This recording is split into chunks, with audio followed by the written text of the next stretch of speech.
pregação, ele fala sobre a obra do Pai, quando nos chama com sua graça, a obra do Filho, trazendo os benefícios da obra de Cristo, como também a obra do Espírito de Deus. Então o apóstolo Paulo está falando dessas riquezas que nós temos através da graça do Senhor, e ele usa agora, a partir do texto que nós vamos ler, esta base do amor de Deus, da Trindade, para encorajar a igreja e comissionar a igreja, trazendo à igreja de Éfeso quais os propósitos que ela tinha para realizar em meio à cultura então que ela estava vivendo. E entender qual é o nosso propósito é fundamental para nós podermos então servir como igreja. Os irmãos já devem ter ouvido histórias de missionários e as lutas que os missionários têm ao longo dos campos pelas dificuldades, alguns até em países onde não se pode falar de Jesus. Há uma história de um missionário e não podia revelar o seu nome verdadeiro por causa dos riscos que ele estava então sofrendo em meio ao país que ele estava pregando o evangelho.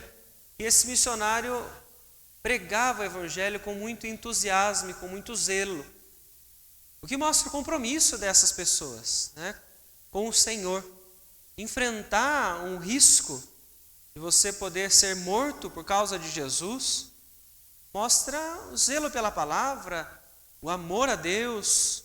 Mas é interessante que esse missionário ele não ficava sozinho nisso. Era ele e junto a todas as outras pessoas que estavam naquele país, que então enfrentavam todas as lutas para poder falar, viver para Jesus e cultuar ao Senhor. A estratégia que essas pessoas utilizavam então nesse país para conseguir cultuar ao Senhor era alugar um ônibus. Eles alugavam um ônibus, colocavam todas as pessoas dentro desse ônibus, caminhavam então com o ônibus para uma área bem distante, uma área remota, onde não houvesse risco para eles. E ali naquele lugar, eles tiravam alguns do ônibus para ser os vigias, para cuidar, porque existia o risco, e dentro daquele ônibus eles cultuavam ao Senhor. Louvavam a Deus, exaltavam o Senhor, ouvindo a palavra, e assim eram fortalecidos pelo Senhor. Se você for pensar numa circunstância como essa, e se colocar no lugar deles, você poderia dizer assim, não precisa disso. Eu posso falar sobre o Senhor, ouvir a palavra do Senhor na minha casa, sozinho. Posso orar a Deus sozinho. Eu posso ler a palavra e ser fortalecido sozinho. Então, o que é que leva as pessoas a esse tipo de zelo, a esse tipo de compromisso?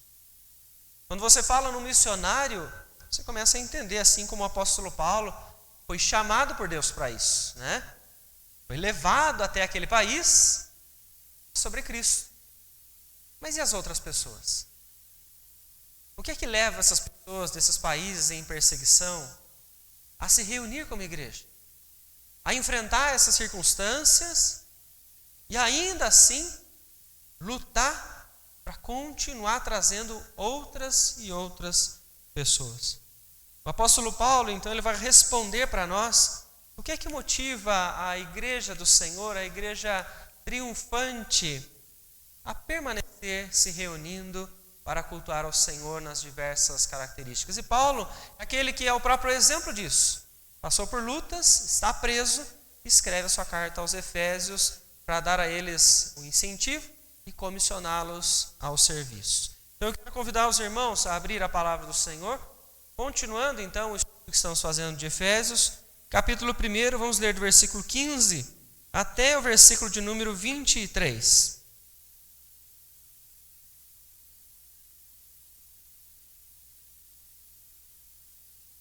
Carta aos Efésios, capítulo 1, do versículo 15 ao 23. Eu vou ler o versículo 15.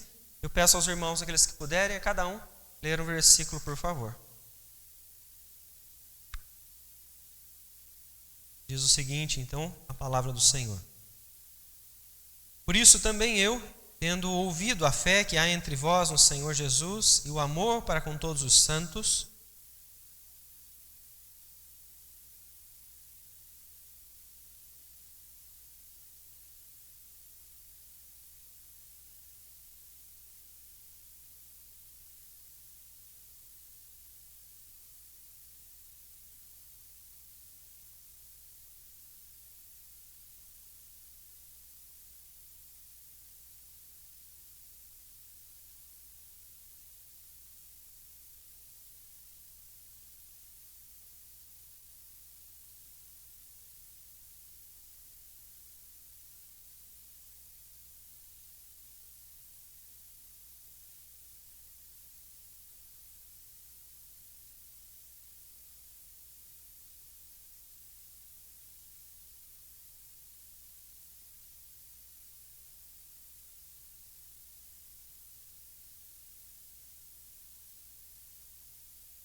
até o versículo 3. Vamos orar uma vez?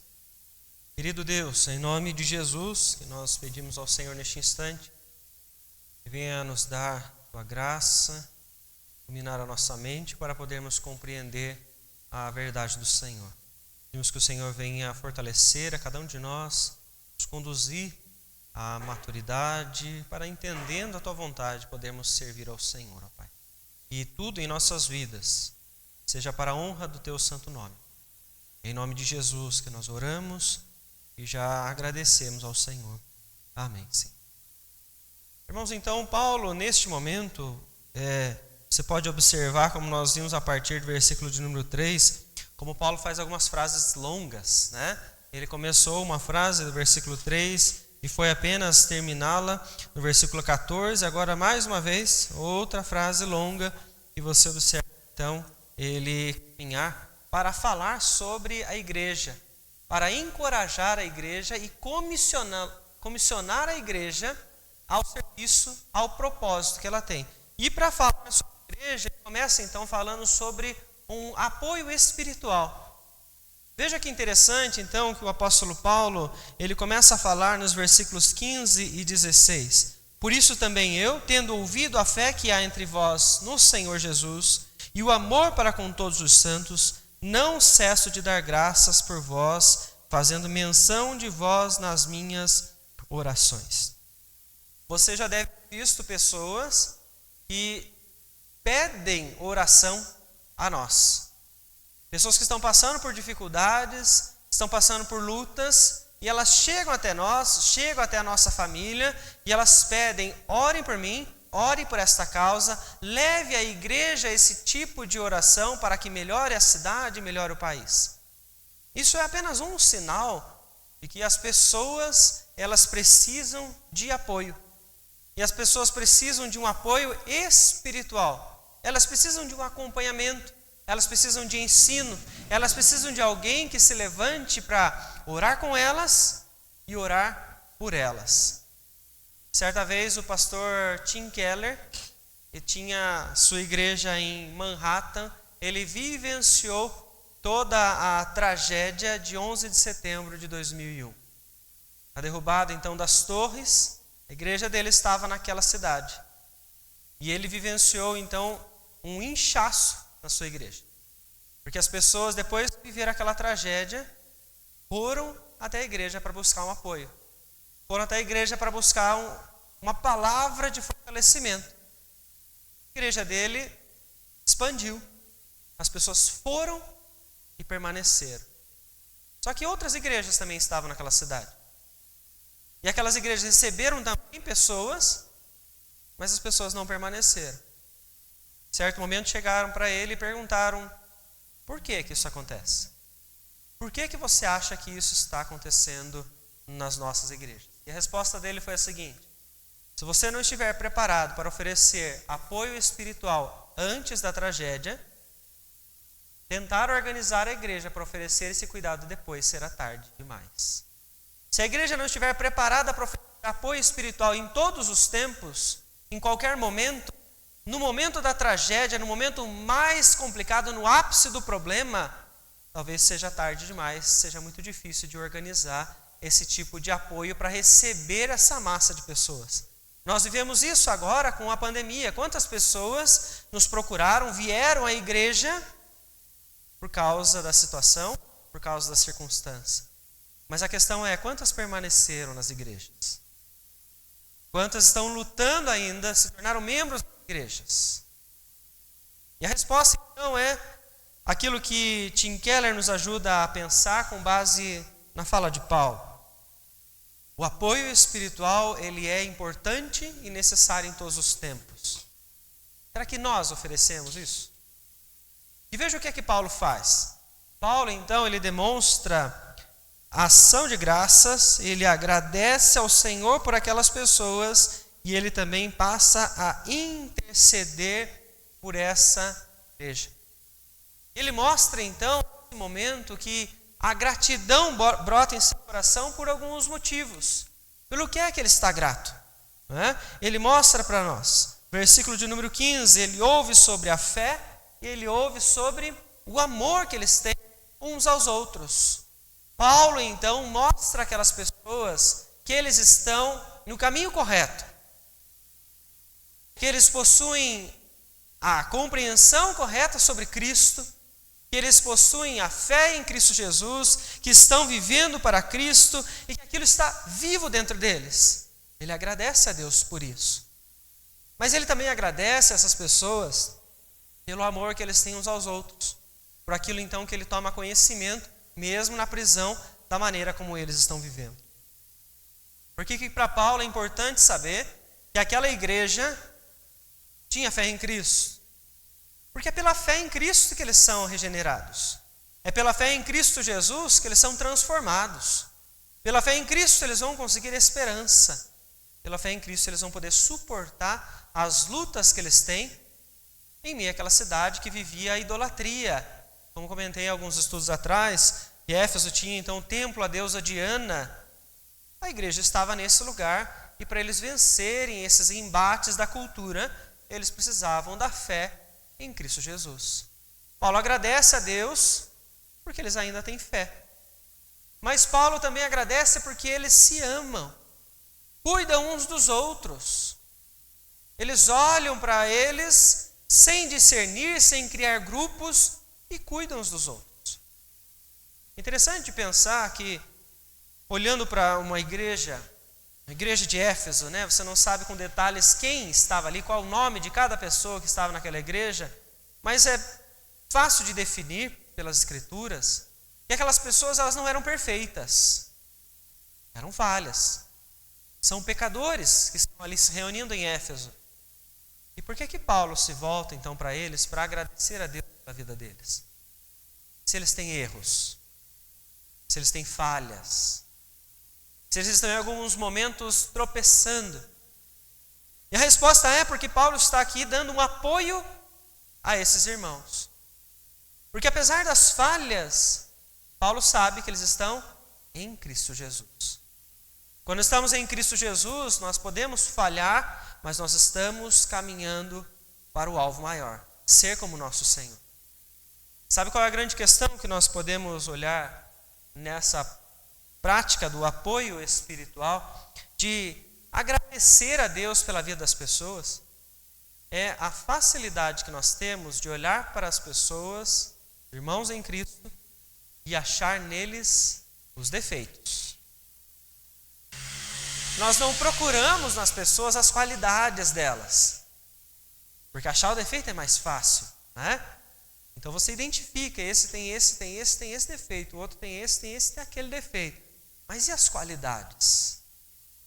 Quando então Paulo agradece por causa das qualidades desses irmãos, ele está incentivando eles a permanecer firmes em meio à cidade que está inundada com idolatria, com imoralidade sexual que havia dentro lá daquele templo à deusa Diana.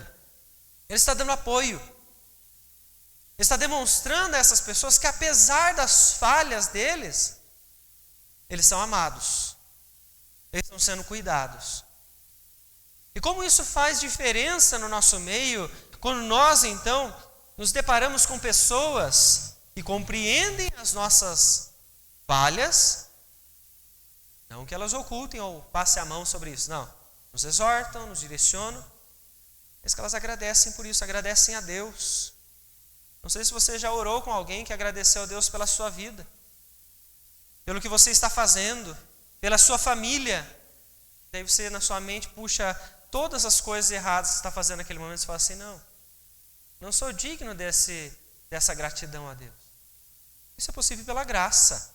É por Cristo Jesus então que nós vivemos isso. Cristo está nos conduzindo para nós então sermos a sua imagem. Nós estamos vivendo em santidade, mas em alguns momentos nós ainda temos alguns instantes de falhas, né?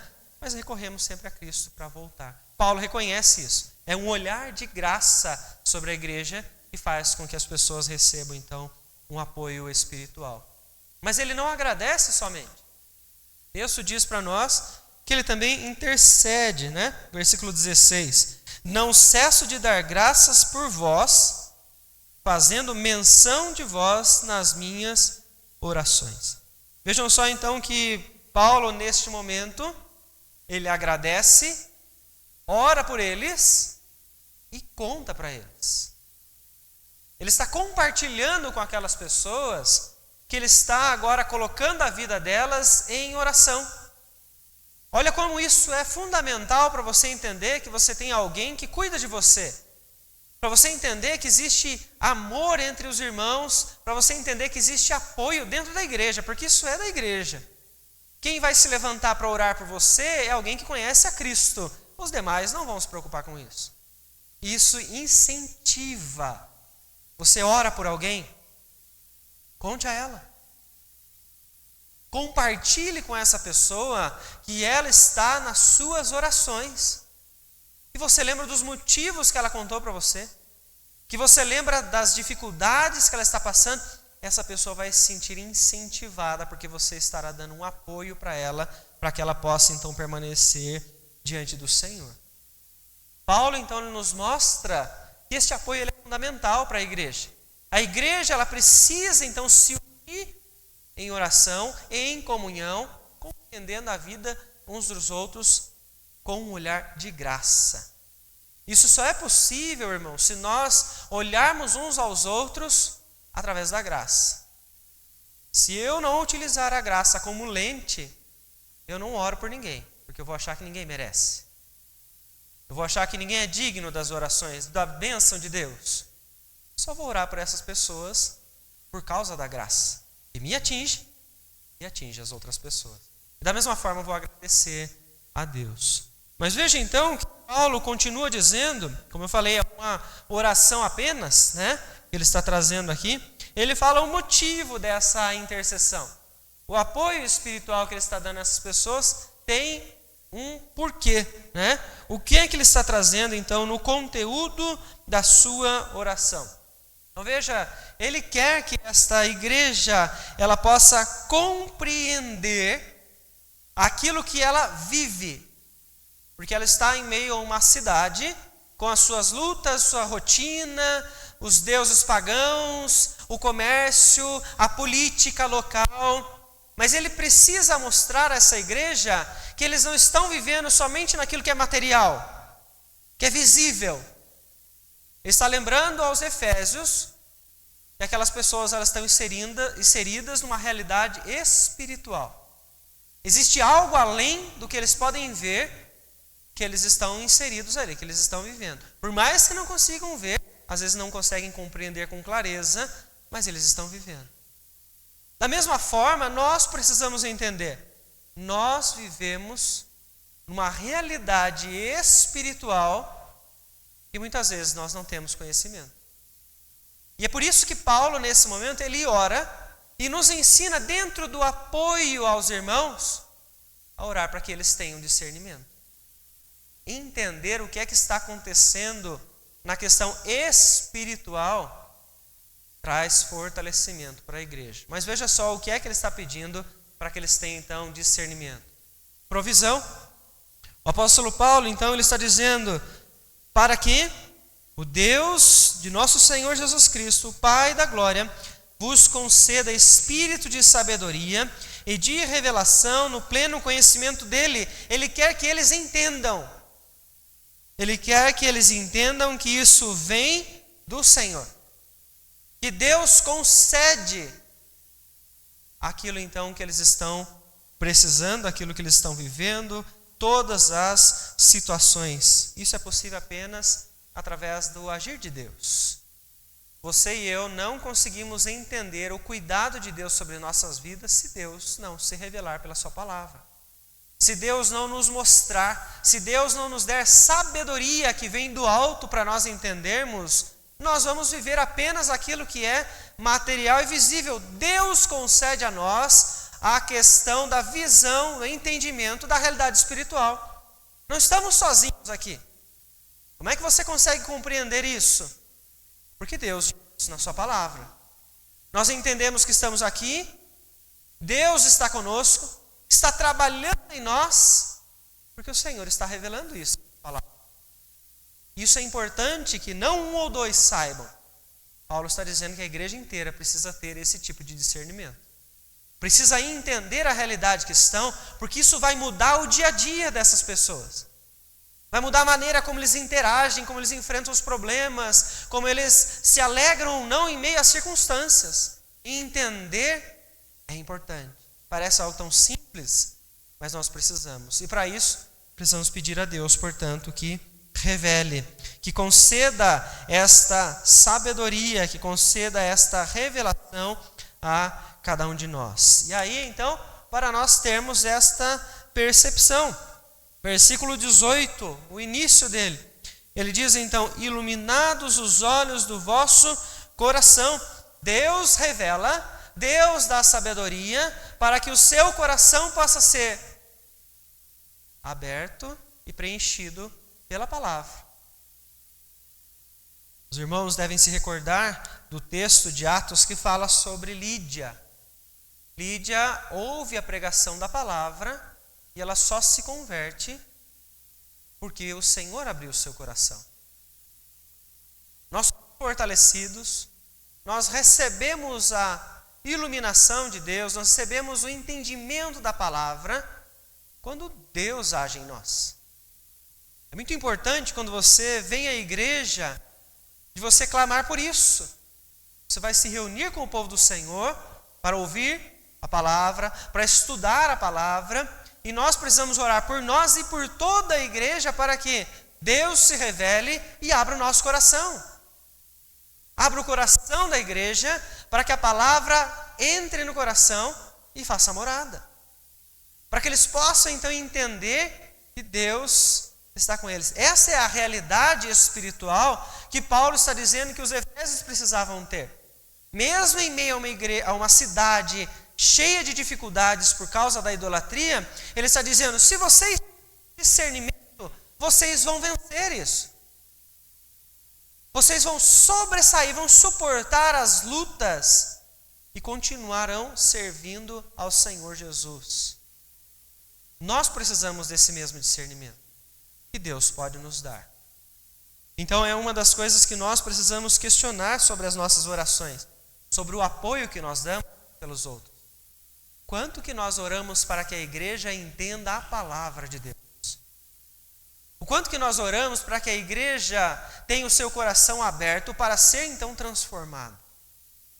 Oramos por avivamento, oramos por despertamento, oramos para que Deus traga mais pessoas à igreja. Mas aqueles que já estão, quantas vezes nós oramos para que Deus trabalhe nestes? A nossa oração deve ser em favor dos nossos irmãos que estão aqui presentes conosco e aqueles que estão espalhados em diversos lugares da cidade e de todo o mundo. Mas o que é que eles precisam ter então? O que é que eles recebem, com esse discernimento, a percepção? Abrir o coração é para que eles entendam sobre o quê? Veja que o versículo 18, então, ele se divide, mais uma vez, ele se divide em 3 partes. Vários detalhes que Paulo vem trazer, então, ao longo desse texto. Iluminados os olhos do vosso coração, para saberdes qual é a esperança do seu chamamento.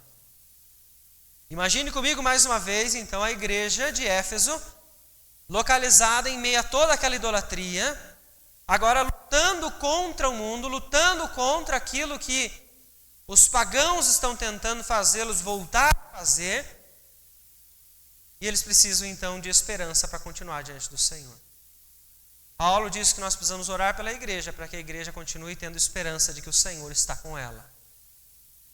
As lutas acontecem, as dificuldades vêm sobre nós, mas nós não fomos abandonados pelo Senhor. Deus está conosco em todos os momentos. O mundo em que nós vivemos, você pode olhar para a nossa cidade, você olha para o nosso bairro, olha para os arredores, quantas dificuldades tem. Quantos problemas ainda a serem resolvidos. Mas quando você olha à luz das Escrituras, você recorda que existe esperança para a igreja do Senhor. O povo do Senhor recebe uma mensagem, uma promessa que ninguém mais tem. E essa promessa de esperança de que Deus está conosco em todos os momentos, ela traz um incentivo para nós continuar. Lembrar, portanto, que nós temos algo, um privilégio, e ninguém neste mundo, fora da igreja, tem o conhecimento. O Evangelho de Cristo Jesus traz para nós, então, esta esperança. Traz para nós também, como ele diz ainda no versículo 18, não só a esperança do chamamento, mas entender qual é a riqueza da glória da sua herança nos santos. O que é que isso, então, significa para a igreja de Éfeso e para nós nos nossos dias? Paulo está, então, lembrando que eles são a herança do Senhor. Alguém lê para nós, por favor, o texto do Salmo 68, versículos 9 e 10.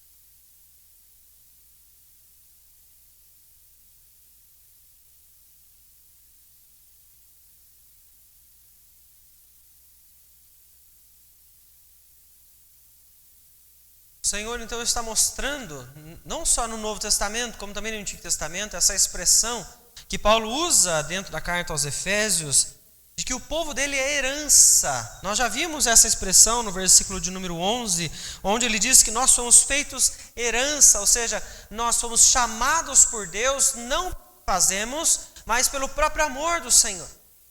Então ele está dizendo novamente no versículo de número 18, que nós precisamos lembrar da riqueza que é nós sermos herança, que é nós sermos cuidados, recebermos a provisão do Senhor. Salmo 68 diz que copiosas chuvas caem então sobre a herança do Senhor, ou seja, Deus cuida. Nós recebemos a esperança de Deus porque não estamos abandonados, porque nós somos o seu povo.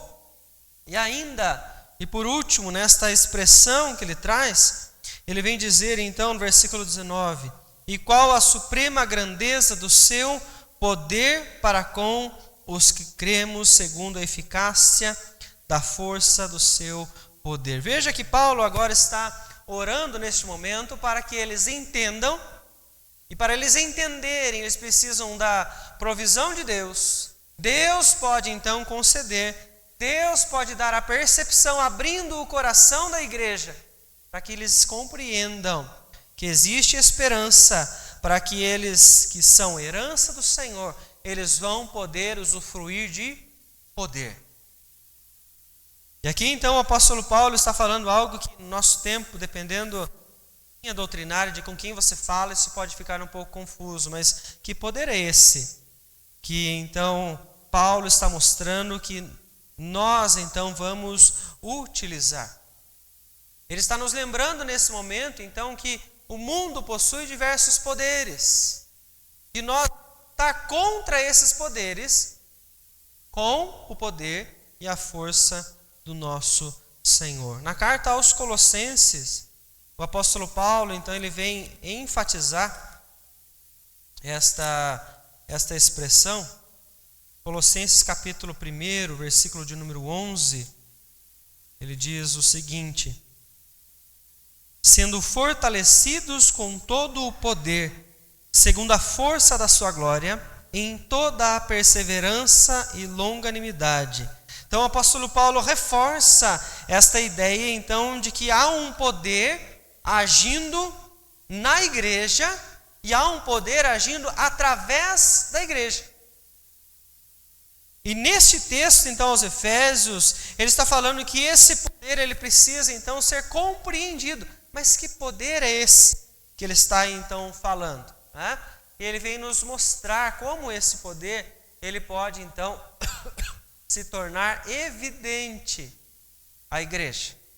Veja qual é a continuação do texto então que ele vem trazer para nós. Ele vem falar de um poder que não vem de qualquer lugar. Ele vem falar de um poder que vem de cima, um poder que vem do alto. E começa falando sobre o poder da ressurreição. o qual, versículo 20, o qual exerceu ele em Cristo, ressuscitando dentre os mortos e fazendo sentar à sua direita nos lugares celestiais.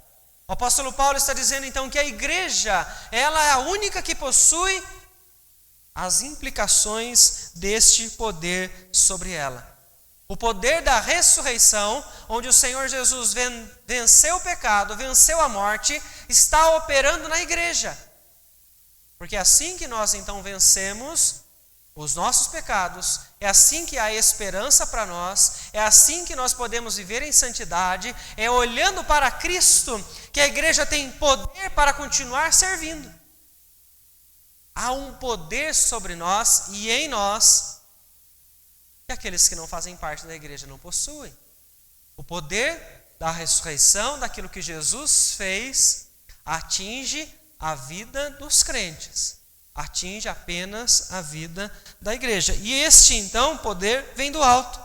Mas ele não fala só sobre o poder da ressurreição. Ele fala sobre um poder que é soberano. Porque ele diz, então, que Jesus foi colocado à direita, lugares celestiais. E ele começa a descrever os outros poderes sobre os quais Jesus está acima. Ele diz, então, versículo 21, acima de todo o principado, potestade e poder e domínio e de todo nome que se possa referir, não só no presente século, mas também no vindouro. Paulo está dizendo então que há um poder soberano que está agindo em favor da igreja.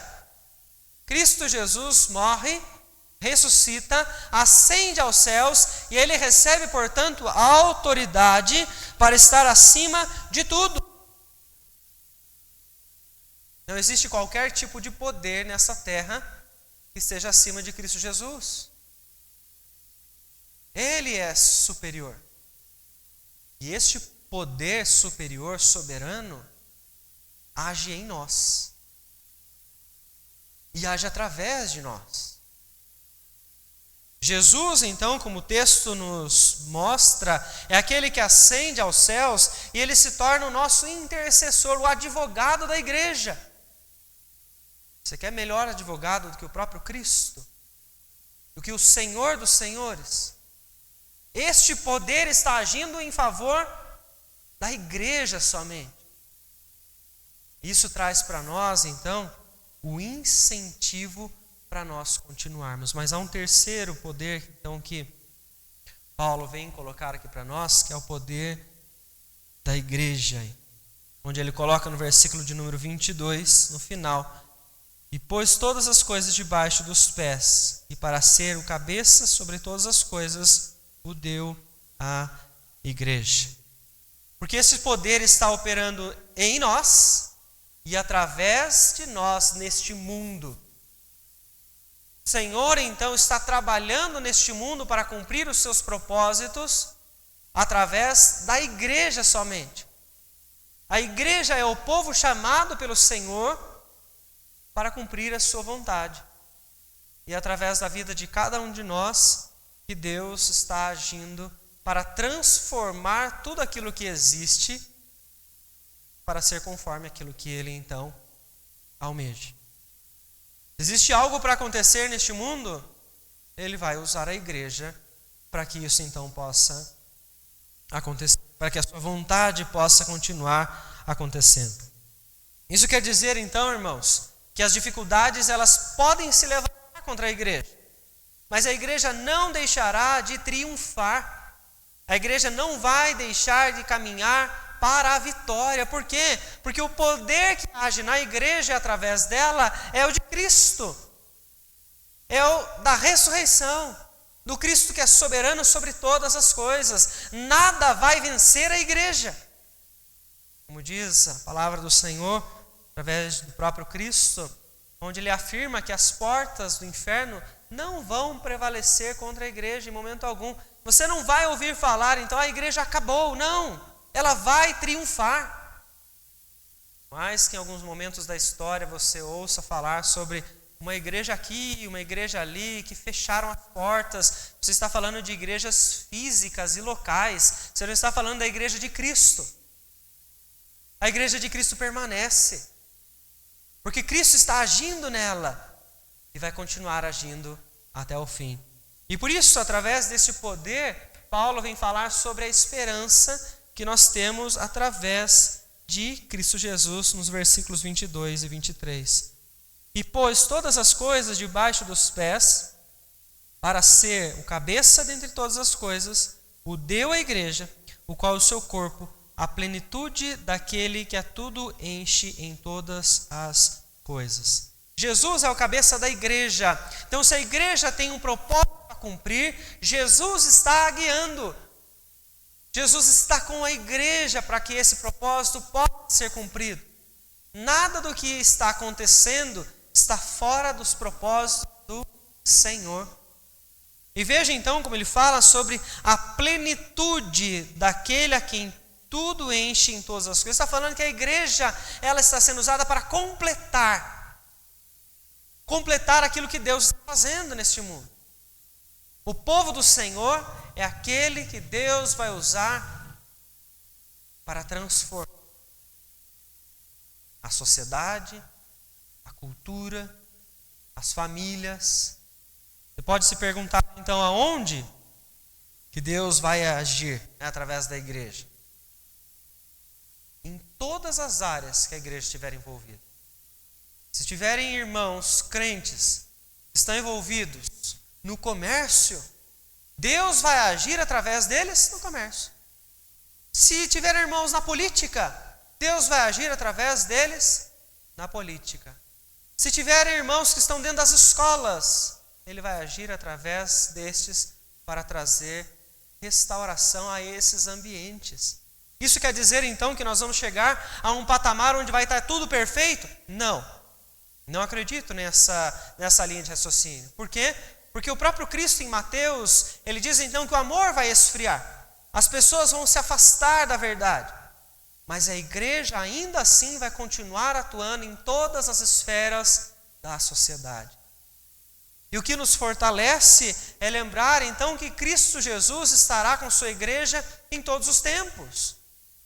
Mateus 18, 20 diz: porque onde estiverem 2 ou 3 reunidos em meu nome, ali estou no meio deles. A igreja não vai ficar, portanto, desamparada em nenhum momento. Por mais que seja difícil agir, como nós vimos no começo, agir em países que são perseguidos, né? A igreja é perseguida, os cristãos são perseguidos por causa de Cristo, nós temos que lembrar então que Jesus não os abandonou. Ele está com eles, assim como está conosco, apesar da nossa liberdade. E graças a Deus que nós temos ainda a liberdade para fazer isso. Mas o Senhor está agindo através da vida de cada um de nós. Nas esferas que nós estamos envolvidos, o Senhor está agindo com poder para transformar os meios. Como? Proclamação do Evangelho pelas suas palavras e pelas suas ações.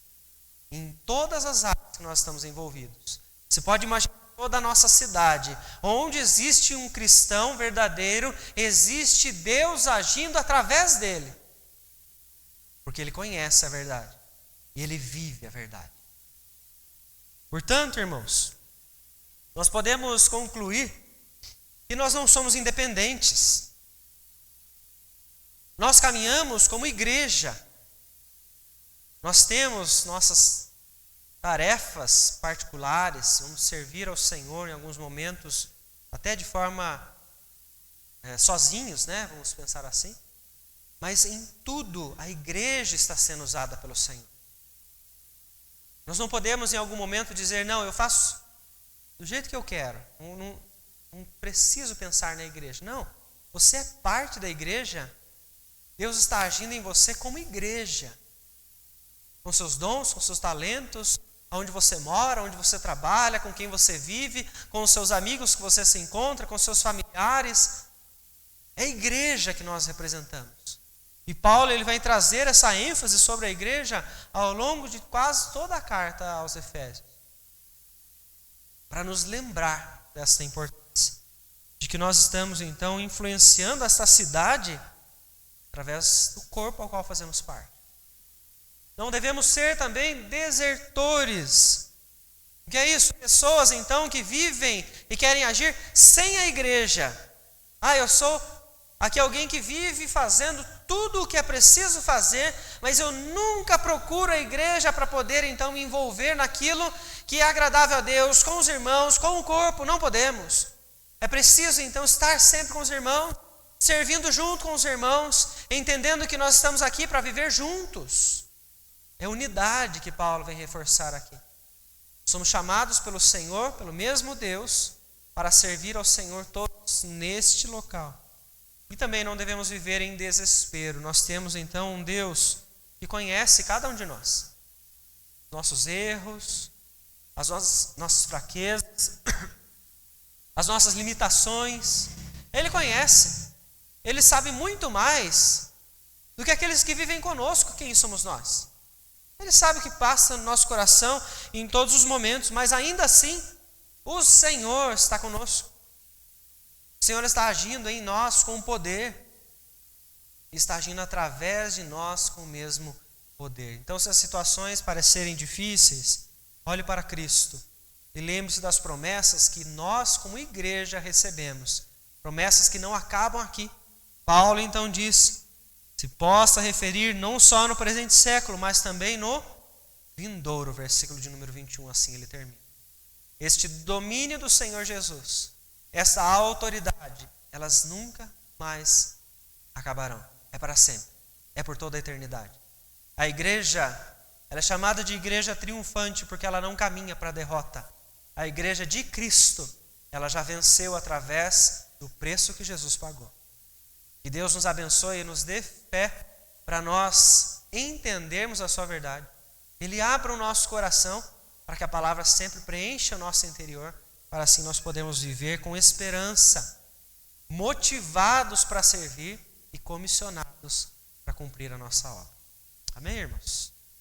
Alguém gostaria de comentar alguma questão sobre o que nós falamos? Eu sei que são muitas coisas, porque cada versículo dividiu em várias, né? Mas alguém quer comentar algum detalhe que talvez tenha deixado?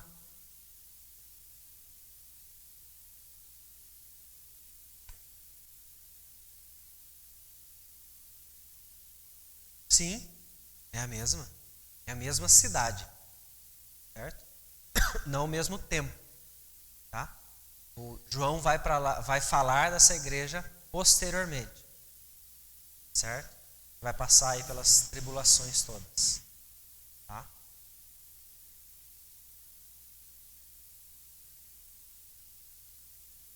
Uhum.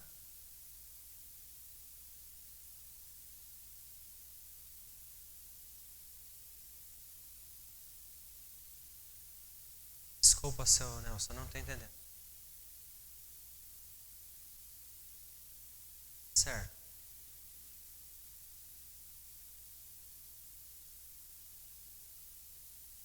São linhas doutrinárias diferentes. Tá? A palavra que o senhor estava procurando é dicotomista. Né? Nós somos dicotomistas. Nós cremos em corpo e alma. As referências que nós temos das palavras diferentes de corpo, de alma e espírito, elas se referem à mesma coisa. Isso.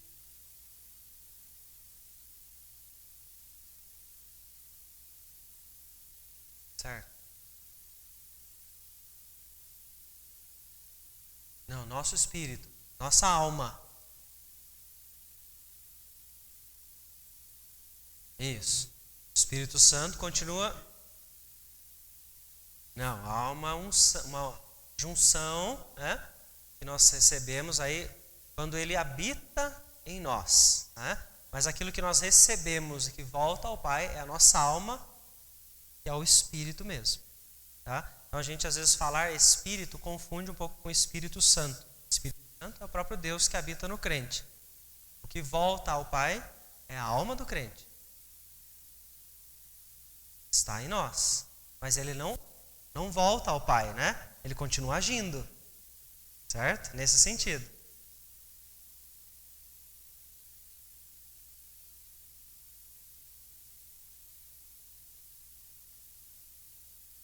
Como que fica a situação da alma dele?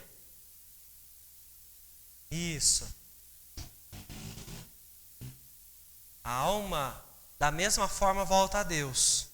Porque o voltar a Deus não significa que ele está desfrutando das bênçãos de Deus. Porque o que está acontecendo com aqueles que já morreram? Tanto os crentes quanto os não crentes, eles estão numa condição onde eles estão conscientes. A gente olha, muda um pouquinho da situação do texto de Éfeso, mas a gente só comentar rapidinho. A gente lembra da parábola do rico e do Lázaro.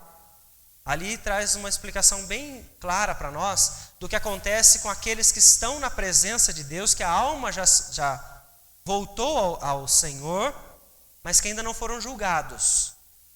Tá? Porque vai haver um julgamento para definir onde eles vão habitar eternamente. Esse é um ponto, são vários detalhes. O que nós entendemos é, a pessoa que morre, ela volta a Deus, porque se desprende do corpo, não está mais o corpo, que volta à terra. O Senhor então toma a sua alma novamente e elas ficam com uma consciência. Aí o crente consciente do que está vivendo, do que viveu, da presença de Deus de forma ainda parcial. Então ele está desfrutando de forma parcial do gozo do seio de Abraão, lá como é dito no texto, da presença de Deus, ainda não completa, porque isso vai acontecer depois do julgamento. E o não crente está consciente dos terrores, daquilo que ele vai viver, mas não de forma plena ainda, porque isso não aconteceu, porque não há julgamento. Porque está longe de Cristo, está longe do Senhor.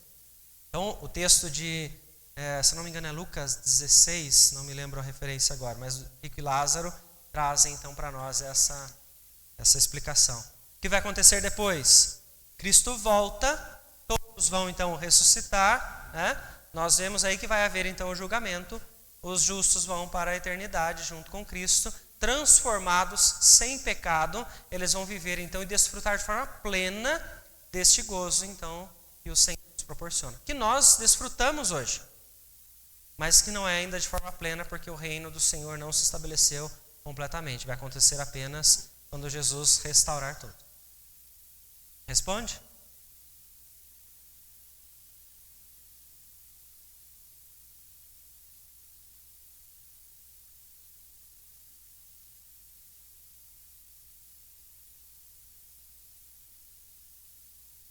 Purgatório, né?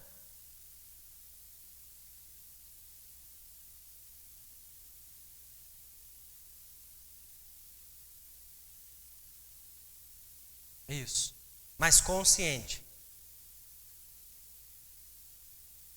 Do seu pecado, diante de Deus. É só a gente ver o Lázaro. Lá o rico, pedindo, contassem aos outros o que ele estava vivendo, e Lázaro que estava lá gozando das bênçãos do seio de Abraão. Então a consciência, a palavra nos mostra que existe, pós-morte, das bênçãos ou do terror daqueles que não vivem com Cristo. Mas cessa a oportunidade de mudar essa condição a partir da hora que a pessoa morre. Então, exatamente, ali temos duas consciências, duas situações diferentes. Um foi para o céu e o outro. O senhor percebe? São duas consciências. Quem não está com Cristo vai sofrer para sempre. Não tem mudança mais, né? É julgamento que vem sobre esses que rejeitam.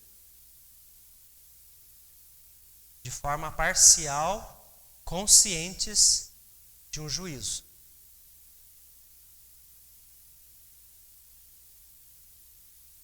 Estão errados porque eles entendem que o purgatório é local de mudança.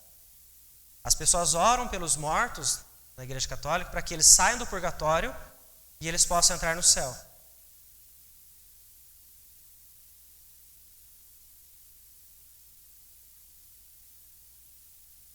O crente não.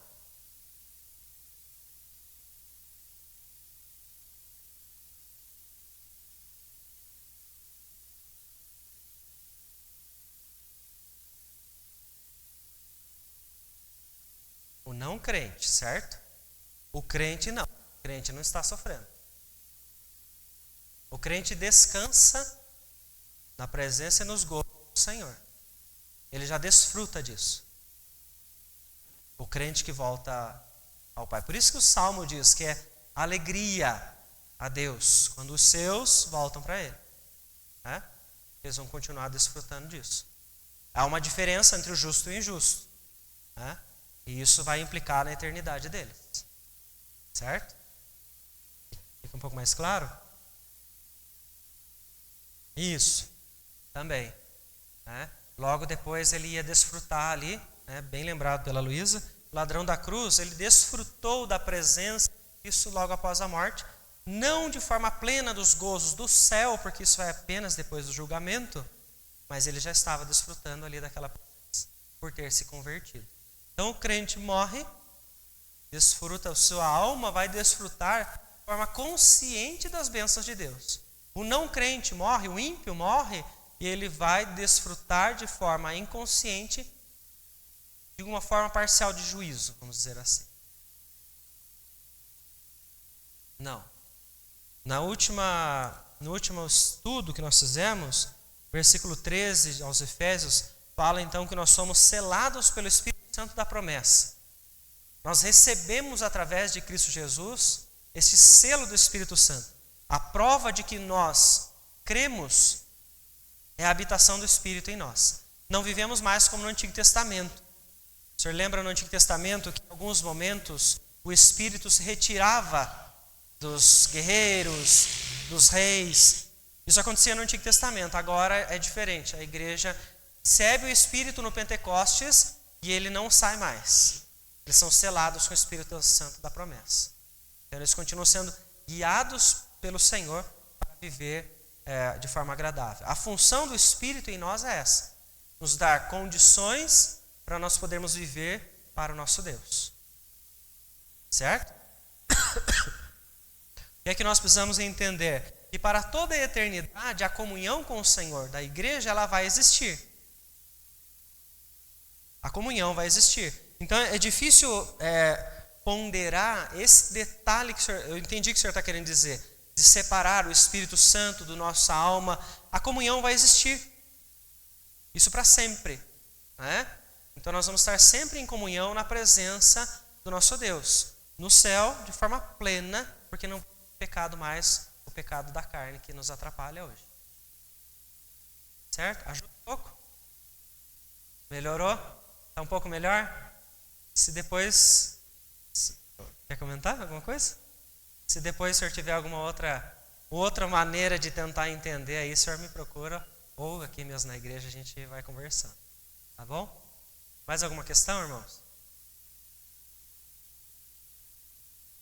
Vamos ficar em pé então para cantar um hino. Hino